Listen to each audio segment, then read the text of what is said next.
ಇನ್ನು ಕೆಪಿಸಿಸಿ ಅಧ್ಯಕ್ಷ ಸ್ಥಾನ ಬದಲಾವಣೆ ವಿಚಾರದ ಮಾಹಿತಿ ತನಗೆ ಗೊತ್ತಿಲ್ಲ ಎಂದು ಸಚಿವ ಡಿಕೆ ಶಿವಕುಮಾರ್ ಹೇಳಿದ್ದಾರೆ. ಬೆಂಗಳೂರಿನಲ್ಲಿ ಮಾತನಾಡಿದ ಅವರು, ನಾನೆಲ್ಲೂ ಕೆಪಿಸಿಸಿ ಅಧ್ಯಕ್ಷ ಸ್ಥಾನಕ್ಕೆ ಅರ್ಜಿ ಹಾಕಿಲ್ಲ. ಕೆಪಿಸಿಸಿ ಅಧ್ಯಕ್ಷರನ್ನು ವರಿಷ್ಠರು ಆಯ್ಕೆ ಮಾಡಿದ್ದಾರೆ. ಹೈಕಮಾಂಡ್ ಕೊಟ್ಟ ಜವಾಬ್ದಾರಿಯನ್ನು ನಿಭಾಯಿಸಲು ನಾನು ಸಿದ್ಧ ಅನ್ನೋ ಮಾತನ್ನ ಅವರು ಹೇಳಿದ್ದಾರೆ. ಇದೇ ವೇಳೆ ಕಾಂಗ್ರೆಸ್ ರಾಜ್ಯ ಉಸ್ತುವಾರಿ ವೇಣುಗೋಪಾಲ್ ಅವರನ್ನು ದೆಹಲಿಗೆ ಹೋದಾಗ ಭೇಟಿ ಮಾಡಿದ್ದೇನೆ. ಕಾಂಗ್ರೆಸ್ ಉಸ್ತುವಾರಿಗೆ ಸಹಕಾರ ನೀಡುವುದಾಗಿ ತಿಳಿಸಿದ್ದೇನೆ ಎಂದು ಡಿಕೆಶಿ ಹೇಳಿದ್ದಾರೆ. ನಾನು ಎಲ್ಲೂ ನಿಮ್ಗೆ ನಾನು ಆಕಾಂಕ್ಷಿ ಅಂತ ಹೇಳಿಲ್ವಲ್ಲ, ನಾನು ಅರ್ಜಿ ಹಾಕೊಂಡಿದ್ದೀನಿ ಅಂತಲೂ ಹೇಳಿಲ್ಲ. ಎಲ್ಲೂ ನಾನು have not set that I am an aspirant ಅಂತ ನಾನು ಎಲ್ಲೂ ಹೇಳಿಲ್ಲ. ನೀವು ಯಾವ ದಾಖಲೆಗಾರು ತೆಗೆದುಕೊಂಡು ಬನ್ನಿ, ಎಲ್ಲೂ ಮಾಡಿಲ್ಲ. ಪಾರ್ಟಿ ಏನೇನು ಕೊಡ್ತದೆ ನಾನು ಮಾಡ್ಕೊಂಡು ಬಂದಿದ್ದೀನಿ ಅಂತ ಹೇಳಿದ್ದೇನೆ ಹೊತ್ತು. Still I stand by it. ಯಾಕೆಂದರೆ ಇದು ಒಬ್ಬನ ಮೇಲಿರೋ ಕೆಲಸ ಅಲ್ಲ.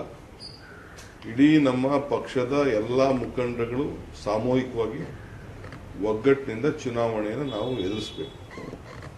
ಸೊ ಈಗಿರುವಾಗ ನಾವು ಅರ್ಜಿ ಹಾಕೊಂಡು ಹೋಗಿ ಯಾವುದೋ ನೌಕರಿಗೆ ಕೆಲಸಕ್ಕೆ ಕೇಳ್ಕೊಂಡು ಬರೋಂಥ ವಿಚಾರ ಅಲ್ಲ. ಇದು ಬಹಳ ದೊಡ್ಡ ಜವಾಬ್ದಾರಿ. ಇದು ನಮ್ಮ ನಾಯಕರುಗಳೆಲ್ಲ ಸೇರಿ ತೀರ್ಮಾನ ಮಾಡ್ತಾರೆ, ಯಾರು ಮಾಡಬೇಕು ಅವ್ರು ತೀರ್ಮಾನ ಮಾಡ್ತಾರೆ.